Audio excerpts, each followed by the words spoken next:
Hello, Namaskar. This is Firstpost and you're watching Vantage with me, Palki Sharma.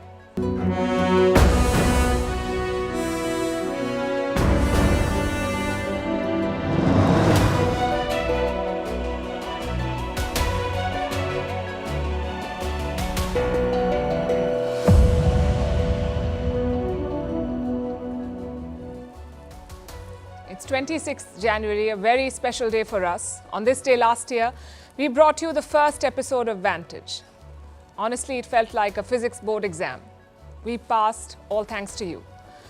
Today is also India's 75th Republic Day. If you live in a housing society in India, I can imagine how your day begins, with songs from movies like Border and Karma playing on loudspeakers. Every year, it makes you wonder why Bollywood is not adding to the playlist. There's a fluttering tricolour everywhere you see. Soon, the parade on Kartavya Path begins. You see a resplendent display of India's culture and military might. The vibe is infectious. For me, the most moving moment was the sight of women leading the motorcycle stunts. They came from all parts of the country, small towns and villages, conquering physical, social and cultural barriers to put up this spellbinding show. It gives you goosebumps. I'm sure today's parade inspired many young girls and boys all over India. We'll bring you the highlights. Also the takeaways from the Modi-Macron bilateral. What message does a Padma award to the Foxconn chairman give? Why Tesla has lost $80 billion in one day in its valuation. Why Pakistan is accusing India of assassinations. Why Australia is seeing protests on its National Day. How Netflix is betting big on sports content and how the tradition of military parades began. All this and more coming up. The headlines first. Setback for Kenyan President William Ruto. A court blocks his government's decision to deploy police to Haiti, calls the move illegal and unconstitutional. 1,000 police officers were to lead a UN-approved mission to control gang violence in Haiti. Mali's junta ends the 2015 peace deal with separatists. It was seen as essential in maintaining stability in the country. The junta blamed the rebels as well as Algeria, the lead mediator, for its decision. Since 2012, Mali has been a victim of jihadist violence. In India, the opposition unraveling just months before the election. Reports claim Bihar Chief Minister Nitish Kumar will leave the India bloc. Speculation is rife that Kumar will return to the ruling NDA coalition. On Sunday, he could be sworn in as the Chief Minister of Bihar again with the BJP support. Polls underway in the Pacific island nation of Tuvalu. The election comes amid the US and China wrangling for influence in the region. Tuvalu is one of only 12 countries that have diplomatic relations with Taiwan. Colombia seeks international aid to fight forest fires. For the fourth day now, hundreds of firefighters have been trying to control it. The blaze has blanketed the capital in smoke. Some schools have been closed and many flights disrupted in Bogota. Yannick Sinner upsets Novak Djokovic at the Australian Open. 22-year-old Sinner beat the 10-time Australian Open champion in 4 sets. This is Djokovic's first loss in the tournament since 2018.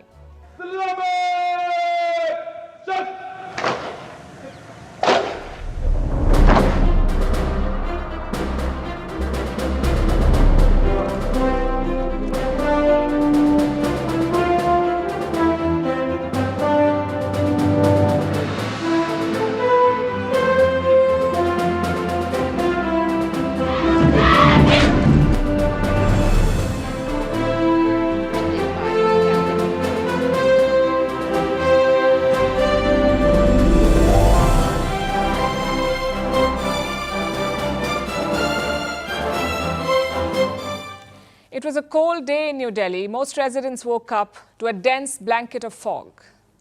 But things soon warmed up. All thanks to the spirit of 1.4 billion Indians. After all, it is Republic Day today. Not even the cold and fog can keep us down. As you know, Republic Day is steeped in tradition. When it starts, how it starts, what happens when. Everything has been decided based on decades of tradition. And today was no different. It started at the National War Memorial. Prime Minister Modi paid his respects to India's brave hearts. He was joined by the 3 service chiefs.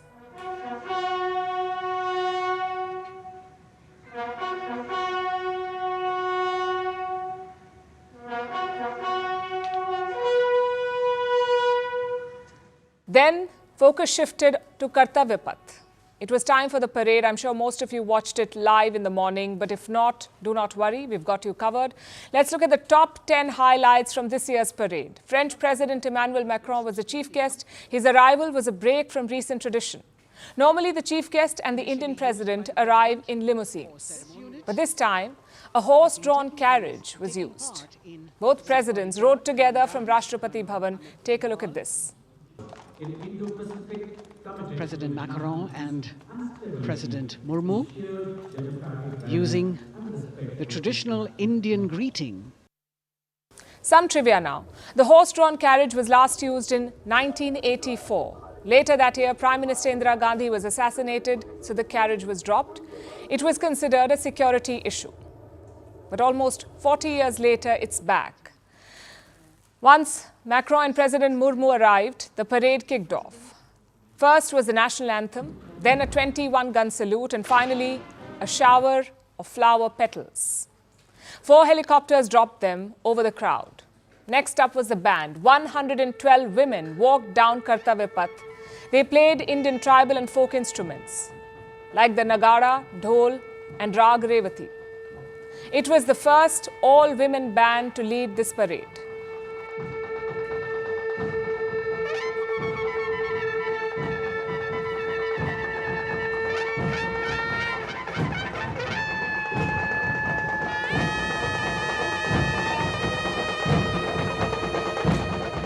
Then came the military. A contingent from France was part of this parade. 95 marching members and 33 band members. They belonged to the French Legion.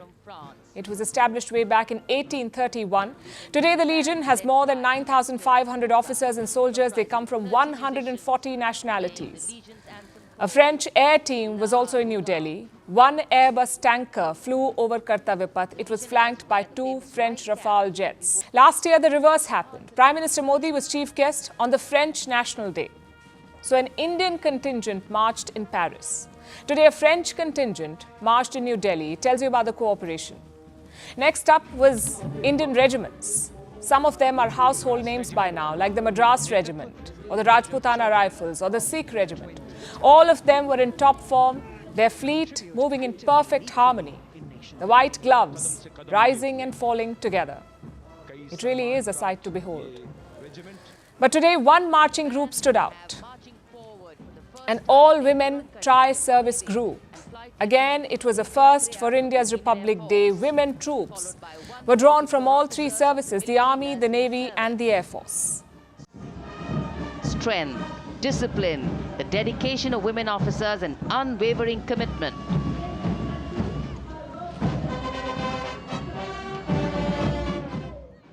Every Republic Day parade is built around themes. One of the themes this year was Nari Shakti, meaning the power of women. We saw that with the band. We also saw that with the tri-service contingent. But there was more lined up. A daring display of motorcycle stunts. 265 women were part of this routine.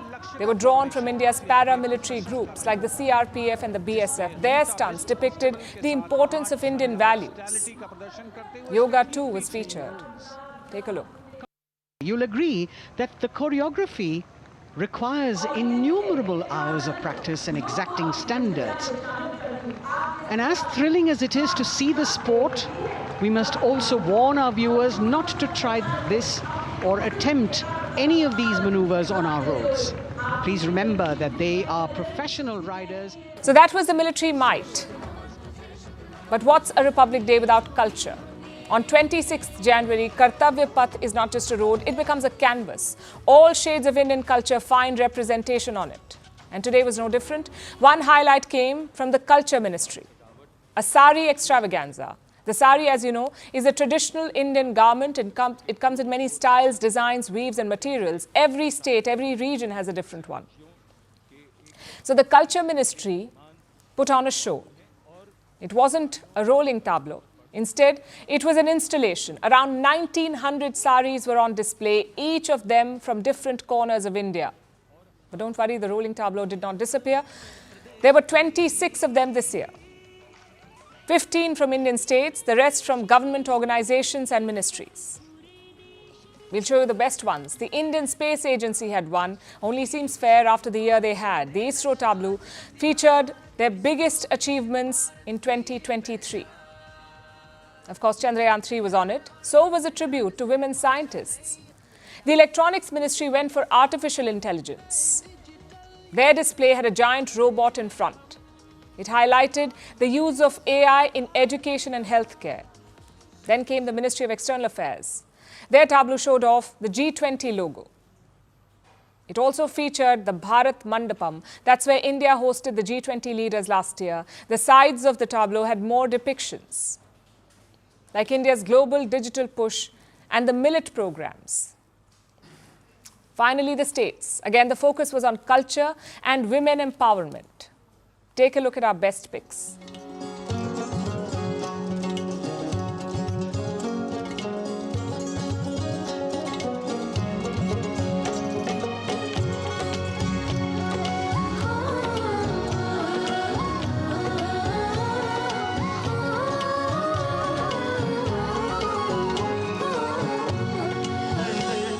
And now for the finale, the much-awaited flypast. The Indian Air Force put on a brilliant show. Around 54 aircraft were involved.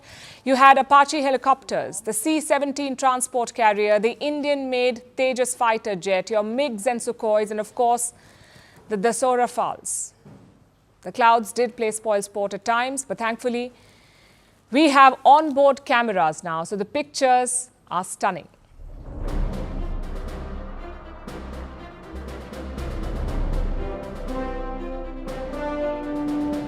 And with that, another parade came to an end. It's the perfect way to celebrate this great country. A bit of culture, a bit of military and might, a bit of science and technology, but in the end, the same idea, the same unwavering belief in a young country with an old civilization.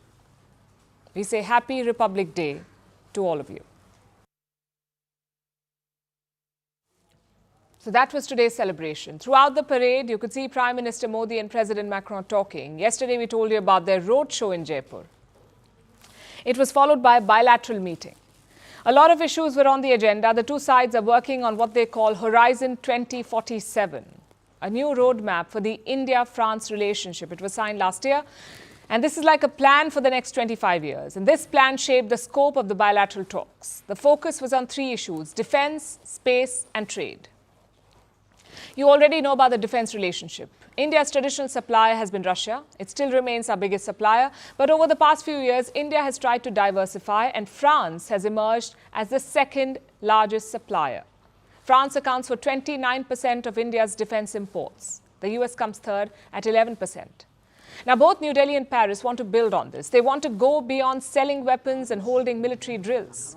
They want to jointly build defense capabilities, meaning develop and build weapons together. This collaboration is driven by shared interests and mutual concerns, mainly in the Indo-Pacific. Both India and France are wary of China's growing influence and its efforts to control key shipping lanes. So they're working in tandem and deepening cooperation. From India's perspective, there are two acquisitions on the horizon. The first is the Rafales. India wants 26 Rafale marine jets, better known as the Rafale M. India wants warplanes which can operate from the Navy's aircraft carriers. We have two such carriers, the INS Vikramaditya and the INS Vikrant. The choice of planes was between the French Rafales and the American FA-18 Super Hornets. The Indian Navy chose the Rafales. India is also buying French submarines. 3 Scorpion-class conventional submarines. The Navy already has 6 of these. They're buying 3 more. And both these deals mark a noteworthy shift, a significantly higher Make in India component. The details are not final yet, but New Delhi is pushing for greater indigenization and more technology transfer. And the French seem to be on board. So it's believed to be only a matter of time before they sign on the dotted line. Next, we have space. On this front, we have a deal. It's between New Space India and France's Ariane E Space. Together, they'll launch more satellites. And finally, we have trade. Macron is traveling with a large business delegation from sectors like pharmaceuticals, aeronautics, automobiles, and energy. These business leaders are in India. Bilateral trade is at an all-time high. It crossed $13 billion in the last financial year. Clearly, there is momentum, and both sides are looking to capitalize on it. New deals have been signed. The most significant one was between Airbus and Tata, a commercial helicopter deal. Airbus will build a manufacturing facility in India and Tata will oversee the production. That is the deal. Again, the focus is on indigenization and joint production. So in terms of actual outcomes, the announcements may seem modest. But this is work in progress. India and France are focusing on the long term, and in that context, Macron's visit gives the relationship a boost before India enters the election season. India's Republic Day is all about traditions, and one of them is the Padma Awards. The winners are usually announced on the 25th of January, on the eve of the Republic Day. And this year, there are 132 winners. Among them is this man, Liu Yang, a Taiwanese national, also the chairman and CEO of Foxconn. Liu has been awarded the Padmabhushan. It is the third highest civilian honor in India. Above it are the Padma Vibhushan and the Bharat Ratna. Now, why is this important? For a couple of reasons. No Taiwanese national has received a Padma Award before this. Liu is the first.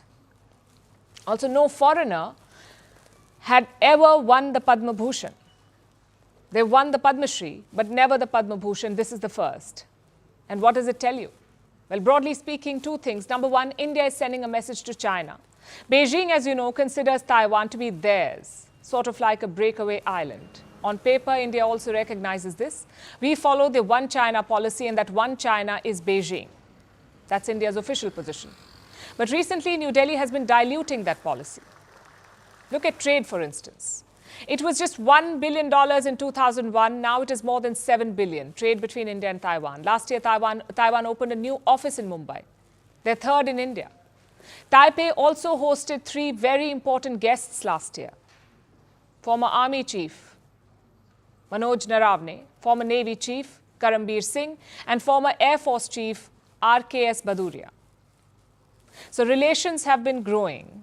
And now India is openly acknowledging that. Foxconn is headquartered in Taiwan. It's one of the largest electronics manufacturers in the world, also the top maker of iPhones. So the company is like a crown jewel for Taiwan. Giving their CEO the Padma Bhushan is a political message, a message that China won't like. Secondly, it's a business pitch.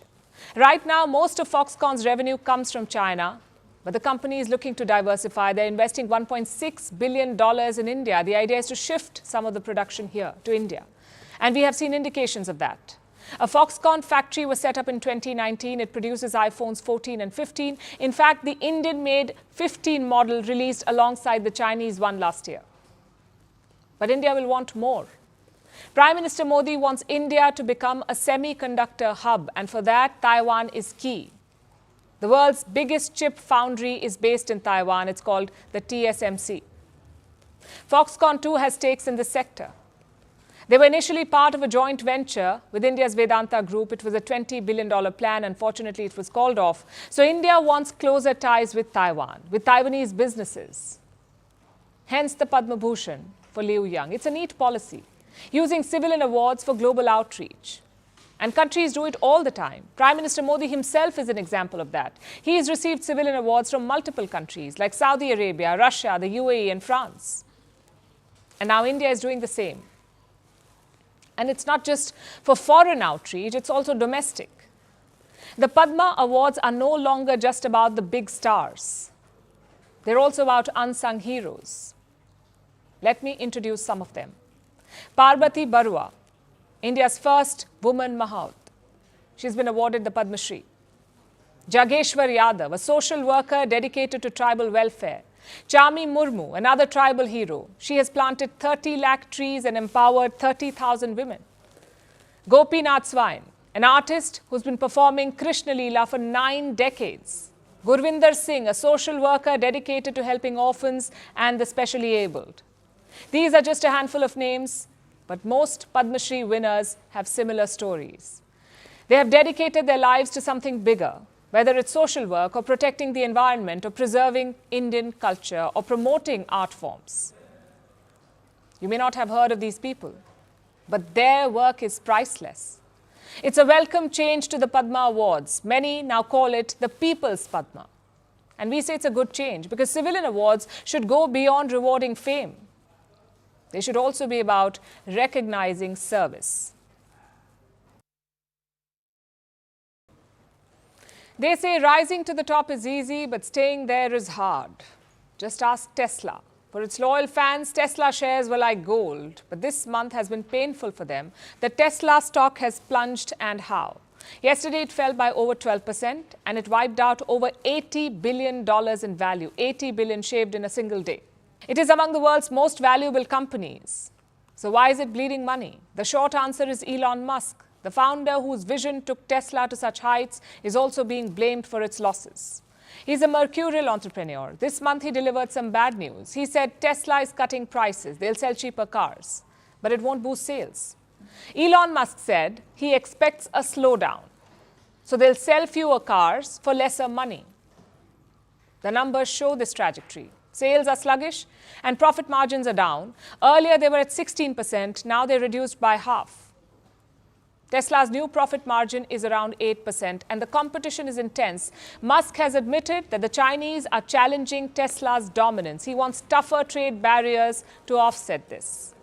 Elon Musk has a message for his investors. It says, and I'm quoting, Chinese competitors will pretty much demolish most other car companies in the world unless the government puts in place tougher trade barriers. And he has a point when he says this.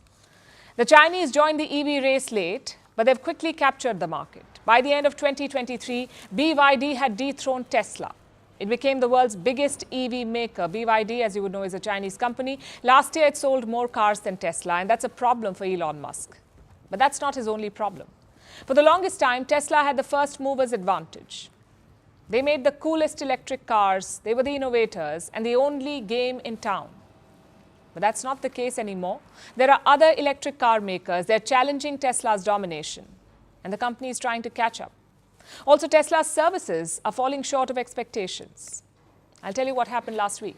Tesla owners in Chicago had a rough time. The harsh winter broke their charging stations. So charging a car took much longer. If it took 45 minutes in the past, now it was taking up to 2 hours. Plus, the batteries were proving to be a problem. They were draining quickly. The result of all of this is predictable. Tesla is losing customers. Some of you may have heard about Hertz. It's a major car rental company. It is getting rid of its Tesla cars. It has put over 600 Teslas up for sale. These cars were part of the Hertz fleet, but now they're being dumped. They're being sold at a 39% discount. And to add insult to injury, Hertz will now replace these Teslas with gasoline-powered cars. Basically, the company is reducing its electric car fleet. What does that mean for Tesla? The market is more challenging. I'll give you one more reason why. There are fewer tax breaks available. Earlier, if you bought a Tesla, any Tesla, you could avail a tax concession. But now the rules have changed. Now only 5 Tesla models are eligible. And as more electric cars enter the market, they'll get a smaller slice of this shrinking pie. So I come back to the question, where does that leave Tesla? In a spot of bother. It will have to fight to stay relevant, rethink its business model and make a pivot. Elon Musk is already at it. He's promising a new Tesla, a low-cost model, something in the range of $25,000. But they're not launching it anytime soon. They're looking at a 2025 rollout. Until then, Tesla will have to fight for every inch of the market. It's an uphill road to recovery. Thankfully for Elon Musk, it won't hurt his personal brand. Tesla's decline has not been able to dent his fan base. His supporters still believe in him.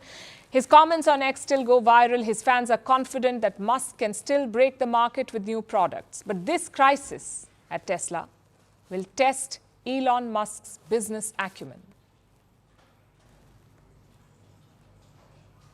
There's a new flashpoint between India and Pakistan. Not a fight at the border, though. This one is more diplomatic. Pakistan is accusing India of assassinating its citizens. 2 men were killed in 2 different cities. Islamabad says India did it. Does the claim sound familiar? It should, because that's exactly what Canada's Justin Trudeau did. First, listen to the claim. We have credible evidence of the links between Indian agents and the assassination of two Pakistani nationals on Pakistani soil. These are killings for hire cases involving a sophisticated international setup spread over multiple jurisdictions.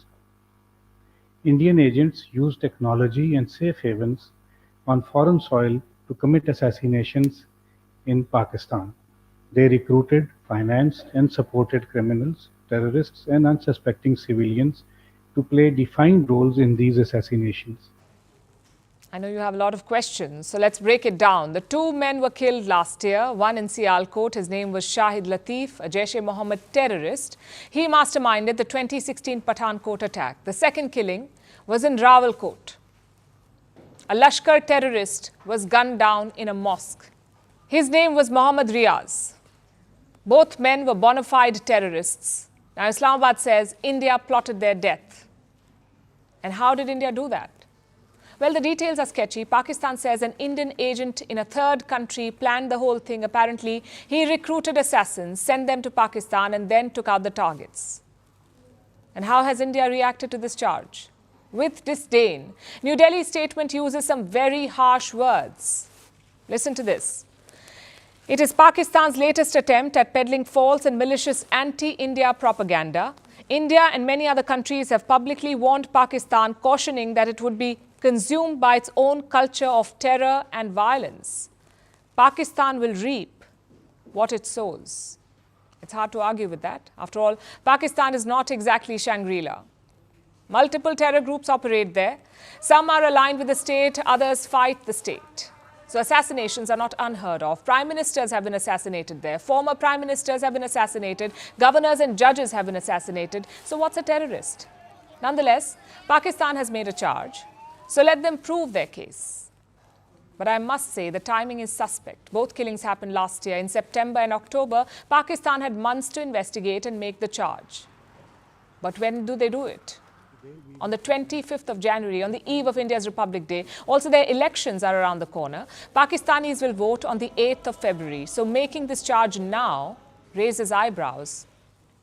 It could be an attempt to discredit India or divert attention. We've seen two similar charges in the last 6 months. First from Justin Trudeau, then from the US Justice Department. Trudeau used the same words as Pakistan, credible evidence.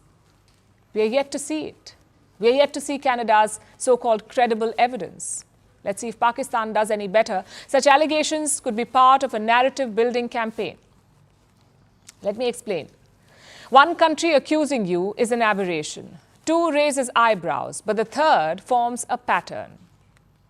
Is that what Pakistan is trying to do? To bill India as an irresponsible country, a country that kills people abroad? Their foreign secretary's statements reflect that attitude. They fit the pattern of similar cases which have come to light in other countries, including Canada and the United States.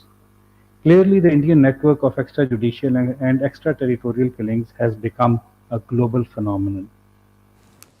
He says India's killings have become a global phenomenon. How about that? Pakistani terrorists fight in Afghanistan and Syria. Their deep state funds radicalism. Their military was neighbors with Osama bin Laden. Yet who do they accuse? India. And talk about priorities. Almost 40% of Pakistan's population is poor. Inflation is near 30%. But their focus is on dead terrorists. We don't know who killed them. But whoever did Pakistan a favor, we say. And fortunately, Islamabad doesn't see it that way. For them, two upright citizens have been killed. It will be interesting to see how this story develops, especially in the context of elections. We heard Nawaz Sharif talk about a reset with India. Is this the army's way of saying, don't even think about it? It could be. And that's the unfortunate reality of being Pakistan's neighbor. We've been telling you about the Red Sea crisis, how Houthis based in Yemen have been attacking ships, how a US-led coalition has been striking them with missiles, and how all of this has been hurting global trade. This has been going on for more than a month. What will it take to stop the Houthis? Can China do it? I'll tell you why I ask. The Red Sea trade disruption affects everyone, but especially China, because China greatly benefits from the Red Sea trade to Europe. And now it is feeling the pinch, like everyone else, which explains a new report doing the rounds. China is apparently trying to get the Houthis to back down. Our next report tells you how. The situation in the Red Sea has escalated sharply recently, and China is deeply concerned about this. China calls for a halt to the harassment and attacks on civilian ships and for the maintenance of the smooth flow of global industrial and supply chains and the international trade order. That was China's foreign minister a few days ago. He called for a halt to the harassment and attacks on civilian ships. It was the most anti-Houthi stance China has publicly taken. But privately, it's another story. A new report is out. It says Beijing is applying pressure, trying to get the Red Sea attacks to stop. And this pressure isn't being applied directly on the Houthis, it's on their backers, Iran. Iran is widely known to support the Yemen-based Houthi group. It's one of the many Iranian proxies in West Asia. Iran calls its proxies the Axis of Resistance. This axis includes the Houthis in Yemen, Hamas in Gaza, Hezbollah in Lebanon, and various militias in Iraq and Syria. Iran is considered the leader of this anti-West, anti-Israel axis. Right now, the entire coalition is up in arms over Israel's actions against Hamas in Gaza. They are all acting in their own way to show solidarity with the Palestinians and to try and hurt Israel. The Houthis have taken to attacking ships in the Red Sea.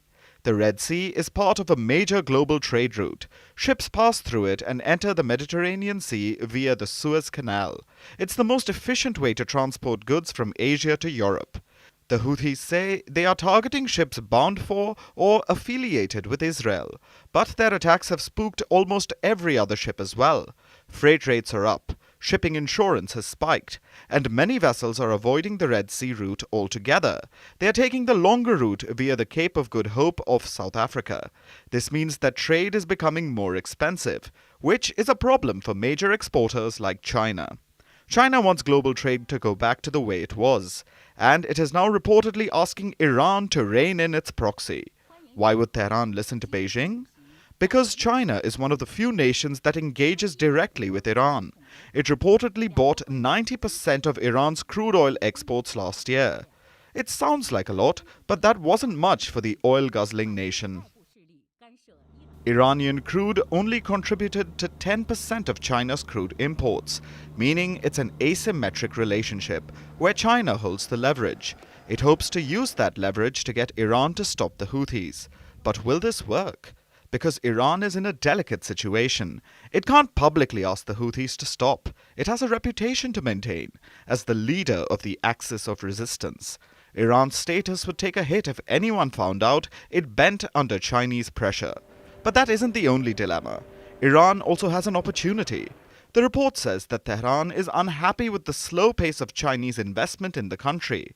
China and Iran signed a 25-year cooperation agreement in 2021. But China has invested only $185 million in Iran since then. Compare this with the billions Beijing has vowed to invest in Saudi Arabia, Iran's one-time nemesis. It could try and get Beijing to open its coffers in exchange for making the Houthis back down. Iran has a lot at stake. There's ample risk and reward in defying the dragon. We'll soon find out what path Tehran chooses to take. Coming back to Republic Day celebrations, India isn't the only former British colony that is celebrating today. On the other side of the world, it's Australia Day. It marks the day the British began colonizing Australia. January 26, 1788, a fleet of 11 ships docked in Sydney Harbour. They unfurled the Union Jack and began their conquest of Australia. The Australia of today was created by these colonizers, which is why the 26th of January is celebrated as Australia Day. Australia Day is our chance to pause and reflect on everything that we have achieved as a nation, everything that we have created and built and learned through all the ups and downs of our history. There have been a lot of ups and downs in that history. Australia was not uninhabited before 1788. It was not an empty patch of land. It was already home to a number of people. The indigenous Australians, also known as Aboriginal Australians. For them, the British arrival marked the beginning of the end, an end to their First Nations, an end to their freedom, and for many, an end to their lives. For them, the 26th of January is a black day. The descendants of the indigenous people call it Invasion Day. For them, it's a day of mourning, not celebration. So every year on this day, they take to the streets in protest. And they're marching today as well, in every major Australian city, demanding that the date of Australia Day be changed or that the holiday be abolished altogether. We have established here today to call for the government to abolish Australia Day. There should be no such day that should be celebrated when land theft, murder and violence towards another human race should be celebrated. Indigenous Australians make up less than 4% of the country's population. They were systematically eradicated by the early colonizers. Many were later forcefully re-educated, made to unlearn their culture and traditions. You can see why that would breed resentment and anger. 2 acts of vandalism took place yesterday, the day before Invasion Day. They occurred in the city of Melbourne. 2 statues were vandalized. One was of Captain James Cook, the famous British explorer who first mapped Australian shores. This was in 1770. His expedition made the colonization of Australia possible. That's why he had a statue. That statue of Cook was cut at the ankles and defaced. The other statue that was vandalized was of the British Queen Victoria, another symbol of colonization. Some Australians of European descent understand this anger. They've started marching alongside the indigenous Australians, asking that the date of Australia Day be changed. I think that should be up to the Aboriginal people to decide the date. We don't care. It's not what we are trying to call it now as white people. It was an invasion, whether you like it or not. And many people don't like that, including people of European and other ethnic backgrounds. I think it's a total no-brainer. I don't know why we keep insisting on hanging on to this artificial date about a flag getting planted on a beach somewhere to mark the beginning of a prison. The Indigenous Australians have been gathering support. Every year, more people are joining these Invasion Day rallies, both Indigenous and of European descent. And politicians have been taking note. This was the famous Sydney Opera House today. Its iconic sails were lit up with pictures of Indigenous people from history. Other cities have been celebrating Indigenous people as well. Their flags have been hoisted. They're flying beside the Australian flag. It's a step in the right direction. And the next step should be changing the date of Australia Day, because the 26th of January will always be tainted for these Australians. For them, it will always be Invasion Day. Streaming platforms are entering a new frontier, live sports. Take Netflix, for example. It has secured a $5 billion deal to exclusively live stream WWE, World Wrestling Entertainment's Raw. That is its flagship weekly wrestling show. It's a 10-year deal. More importantly, it is Netflix's first long-term bet on live sports. And others have done it before, like the IPL or the NFL. Now, Netflix has entered this arena. Live sports have always been a crowd puller, and OTT platforms can revolutionize them. They can change how we watch sports and where we watch. Will cable TV then lose out in this content war? Our next report tells you. Netflix has made a big bet. It has entered the ring with WWE, or World Wrestling Entertainment. The streaming platform will broadcast its weekly hit show Raw. The deal is for 10 years and it's worth $5 billion. So the flagship WWE program will only broadcast on Netflix now. For those who don't know, WWE's Raw has been broadcasting on TV from 1993, so it's been a staple of cable TV for 31 years. Plus, it's a ratings blockbuster. It's currently the most watched show on the US network that broadcasts it.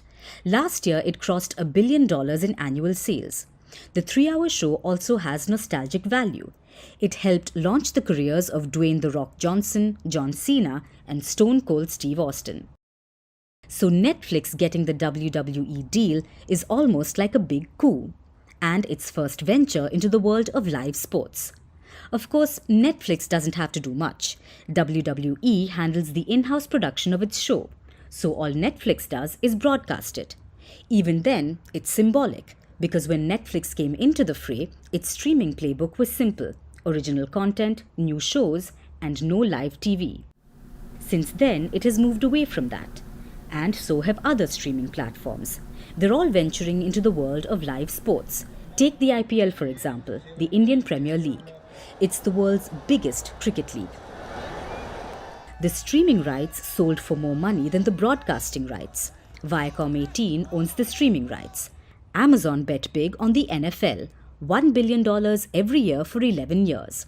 Apple TV owns the global rights for the US Major League Soccer. So it's not just Netflix. That's because live sporting events are a crowd puller.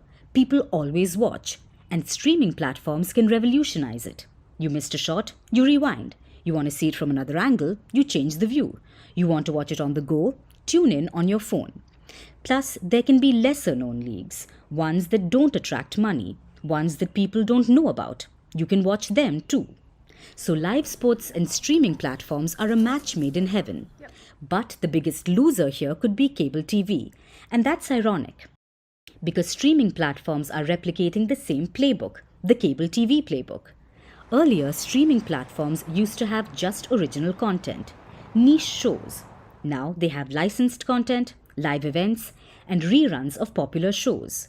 Now they're looking more like cable TV, and live sports could complete that switch.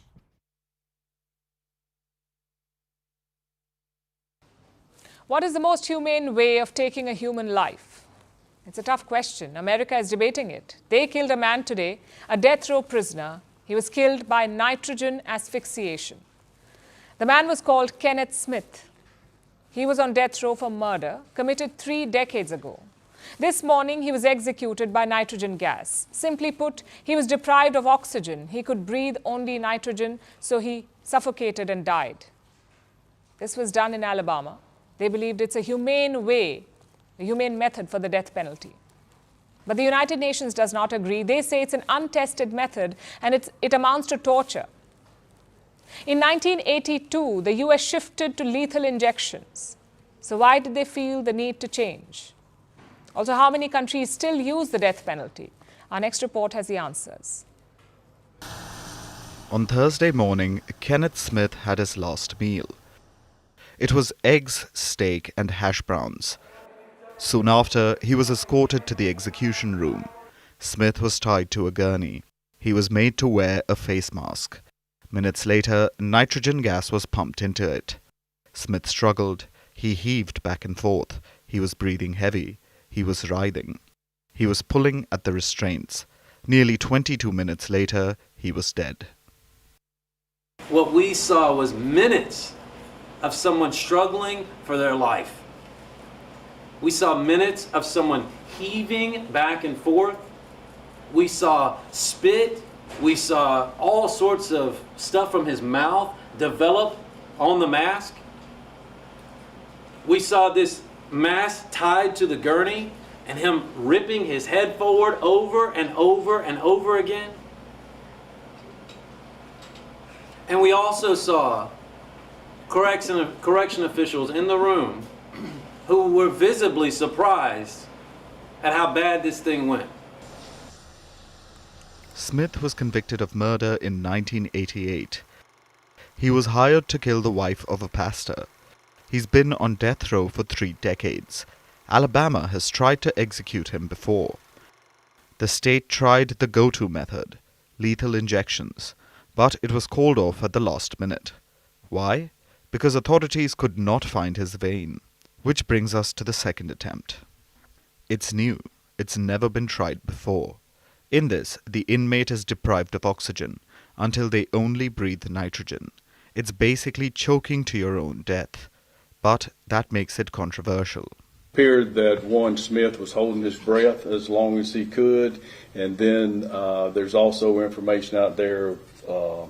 He struggled against his restraints a little bit, but there's some involuntary movement and some agonal breathing, so that was all expected and is in the side effects that we've seen or researched on nitrogen hypoxia.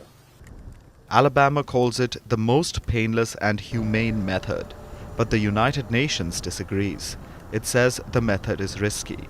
It could lead to torture, or worse, non-fatal injuries. The UN says it's not been tested on humans. If the mask is not secured well, it could also leak. That could endanger the lives of others.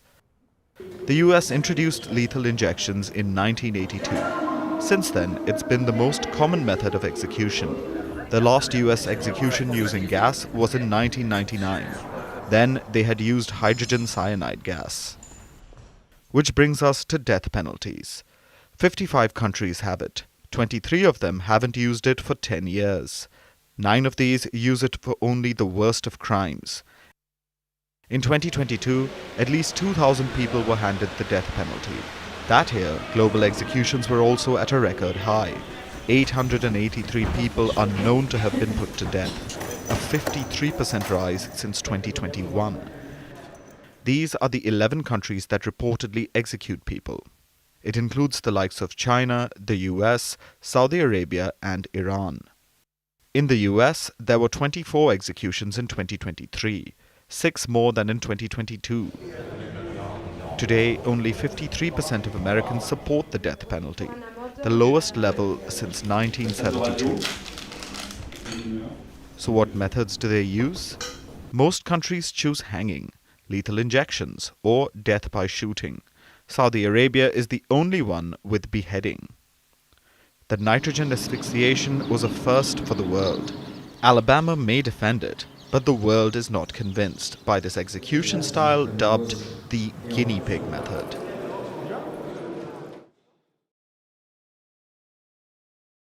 And now let's turn our attention back to India. The nation is celebrating its 75th Republic Day. We told you all about it.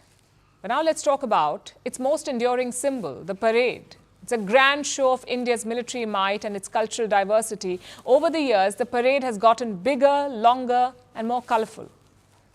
But like we told you, it's still steeped in tradition. So how did the tradition of the military parade begin? The traces go all the way back to the Mesopotamian civilization. And today, other nations, many other nations like Russia, China, France, North Korea, they all have their own military parades as well. But why do such celebrations include a parade at all? What is the historic link? Our next report tells you. India's Republic Day Parade. It holds a special place in every Indian's heart. And why won't it? The parade is a mark of national pride. It's a grand show of military might and of India's cultural diversity. But how did it all begin? Why do Republic Day celebrations include a parade at all? To answer this, let's go back in history to the Mesopotamian civilization. Mesopotamia was a historical region of West Asia. Accounts mention that the civilization held its own parades. It showcased strong displays of soldiers and weaponry, especially returning warrior kings who marched into the city amid public frenzy. The Romans had something similar. Victorious generals would lead processions into the capital, surrounded by crowds on all sides. And this explains the very purpose of military parades. They were a grand show of force. They put legacies of triumph on display and practically forged it into the minds of onlookers. Military parades were success stories, and empires were so successful in fulfilling their goal of showmanship through parades that it gave way to nation-states. In the 19th century, military parades became Europe's national symbols. Prussia, which is modern-day Germany, was reportedly a pioneer of modern-day military parades. They created many formations that are popular even today, and they came up with the goose step in their parades. This is a special marching step that later became the symbol of the Nazi army. All of this can be traced back to Prussia. Now, this tradition of military parades has trickled down to modern nations. France holds a military parade on July 14th every year. They celebrate Bastille Day. To commemorate the storming of the Bastille prison in 1789, it set off the French Revolution. Last year, India was the guest of honor to the French parade. 6,500 people marched. On display were 94 planes and helicopters, 219 ground vehicles, 200 horses and 86 dogs. Russia holds a parade on Victory Day. It takes place on May 9th every year to celebrate the 1945 defeat of Nazi Germany. Last year, 8,000 troops marched, the lowest since 2008, due to the ongoing Russia-Ukraine war. Meanwhile, North Korea celebrates its Victory Day with a parade too. It's held on July 27th. It marks the end of hostilities in the 1950-53 Korean War. Last year, Pyongyang showcased nuclear-capable missiles and new attack drones at the parade. China holds a parade each year on October 1st. It's one of the most elaborate parades one could witness. For India, it all started during the British rule. Royal parades were commonplace. They projected the British power not only to Indians but to competing European colonial powers too. When India became a republic in 1950, it adopted the constitution, and this marked the end of India's ties to the British Empire.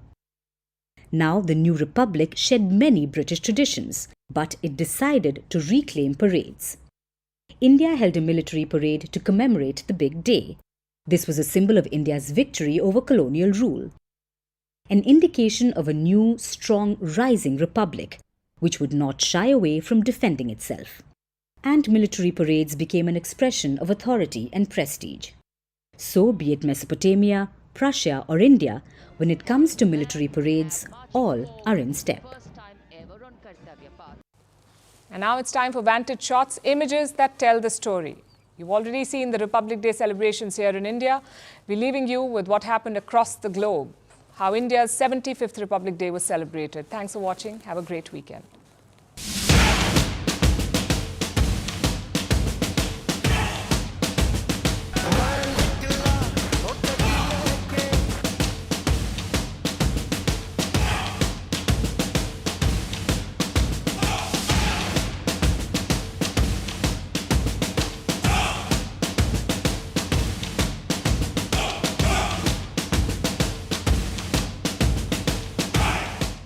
सारे जहां से अच्छा हिंदुस्तान हमारा happy Republic day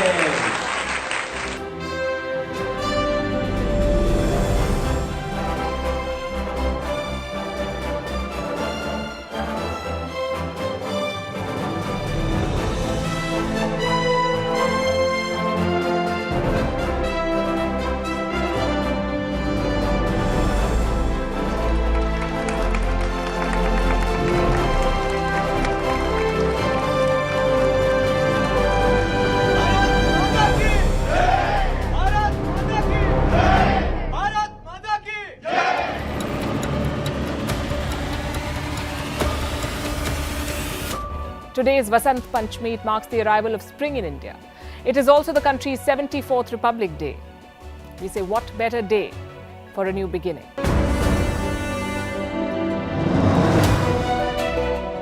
Here's a Republic Day gift from India for the BBC. A list of suggestions for the BBC for their upcoming documentaries. The Kohinoor and the Colonial Loot, an outdated monarchy and unhealthy obsession with the royals, racism in 2023. We're waiting. This is about their religion. From the 2021 census data, it says people under 40 in England and Wales are becoming non-religious. We're starting with Turkey. The picture looks worse than it did yesterday. This is one of the deadliest natural disasters in this century. Dumb phones may be making people smarter. Study after study has shown that smartphones adversely affect our intelligence levels. Our next story is about 3 words and maybe some alliteration. China, cows, cloning. China is having a cloning movement. Dr. Jaishankar, India today is a bigger economy than Britain. It is a geopolitical power. It is a post-colonial country that dominates the originally English sport of cricket. Would you call it a reversal of power? I would call it rebalancing, but I would also say this is history which is switch hitting. The most popular film in India last year was a film called RRR, and this had to do with the British era, and I'm trying to put it delicately. You weren't the nice guys in the movie. The failure of American banks has led to a loss of over $400 billion the world over. The map of our world is about to change, and I'm not talking about China breaching boundaries. I'm talking about the continent of Africa splitting into 2. It's finally happened. Imran Khan has officially been arrested with a vastly loved dish, the bruschetta. Many of us call it bruschetta. It's a common mistake. Soon it would be a punishable offense. There's a hole in the ocean bed. It's off the coast of Oregon in the US and it's leaking. Some experts say it can shift our poles and wipe off Los Angeles entirely. Listen to this carefully. 14 million jobs could be eliminated in the next 5 years. 14 million.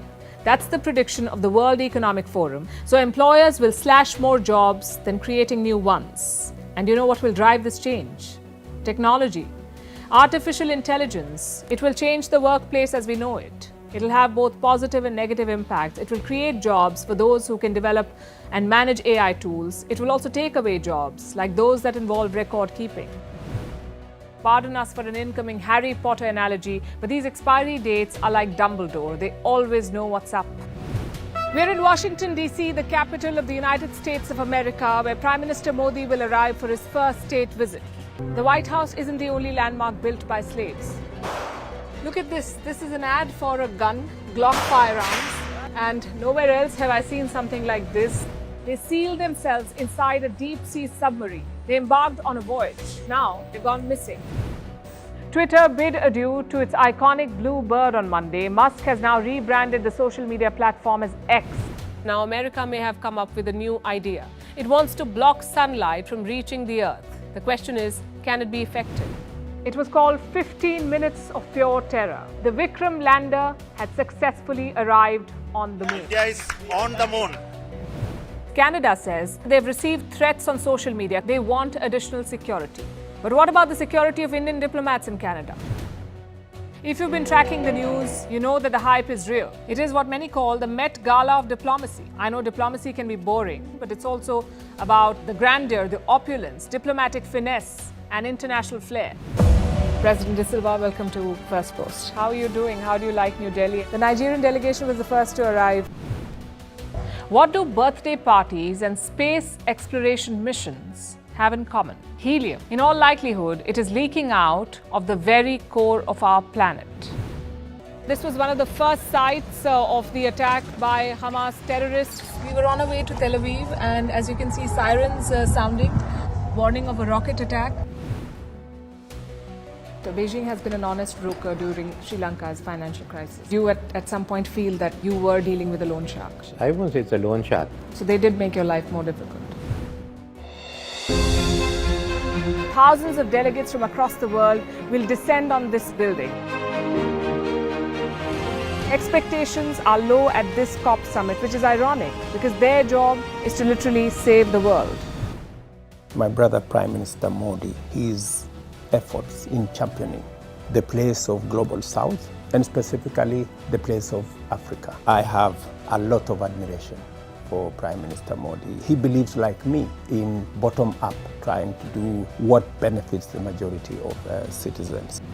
In the late 1980s, the economy was in recession, the cost of raising children rose dramatically, so many of them stopped having children. They embraced the DINK lifestyle, double income and no kids, D-I-N-K, double income, no kids. This is the front page of the Italian daily Libero Quotidiano. Right above her head, the headline says, Man of the Year. It is a problematic accolade. Why Giorgia Meloni should refuse to be celebrated as Man of the Year, because leadership from men is the norm, which puts women in a bind. But if you're still wondering what's wrong with that title, just ask yourself this. Would a man accept being called Woman of the Year? I hope you have your answer.